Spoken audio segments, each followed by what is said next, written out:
যে আমরা যেহেতু কোনো রাজনীতি বা লেজুর ভিত্তিতা করছি না, আমাদের উদ্দেশ্য যেহেতু সৎ, আমরা যাতে সৎভাবে সবার কাছে পৌঁছতে পারি, প্রত্যেকটা স্টুডেন্ট, প্রত্যেকটা শিক্ষার্থী সবাই যাতে আমাদের মোটোটা বুঝতে পারে এবং আমরা যাতে তাদের কি ইচ্ছা, তারা কি চায় সে সম্পর্কে অবগত হয়ে তাদের জন্য কাজ করতে পারি। আজকে প্রচারণা আনুষ্ঠানিকভাবে শুরু হয়েছে এবং আপনারা দেখতে পাচ্ছেন যে আমরা অলরেডি রাজপথে নেমে এসেছি, সবার দ্বারে দ্বারে যাওয়ার চেষ্টা করছি।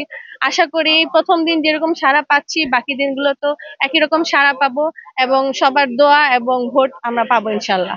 ও অপেক্ষার পর আমার মনে হয় এখন সময় এসেছে এইগুলো সংস্কারের, যেমন হচ্ছে আপনার শিক্ষা ক্ষেত্রে উন্নতি করার, গবেষণার হার বাড়ানোর, লাইব্রেরি সুবিধা বাড়ানোর, খেলাধুলা এবং সংস্কৃতির সম্প্রসারণের মাধ্যমে একটা একাডেমিক রিফর্ম করার। তো আমরা সবাই ঐক্যবদ্ধ হয়েছি যে এইগুলা আমরা সাধারণ শিক্ষার্থীদের কণ্ঠস্বর হয়ে তাদের চাওয়াগুলো, তাদের আশাগুলো যাতে আমরা পূরণ করতে পারি। এবং আমাদের সাধারণ শিক্ষার্থী ভাই বোনেরা ব্যাপারটাকে এত পজিটিভলি নিয়েছে, যেটা আমাদের কাছে খুবই আনন্দিত। আমরা খুবই খুশি এটা নিয়ে।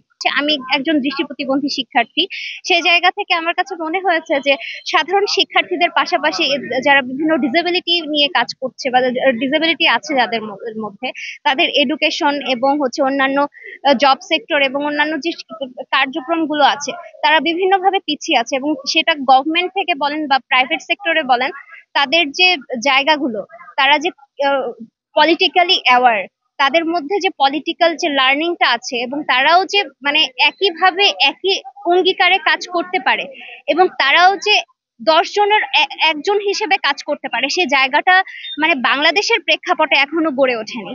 তো সেই জায়গা থেকে আমার মনে হয়েছে যে আমার এখানে আসা উচিত এবং শুধুমাত্র সেই সাধারণ শিক্ষার্থীদের কণ্ঠস্বর হয়ে তাদের কাজগুলোকে অগ্রসর করার জন্য যতটুকু সাপোর্ট করা যায় অ্যাজ আ সাধারণ শিক্ষার্থী, সেই জায়গা থেকে আমি এখানে এসেছি।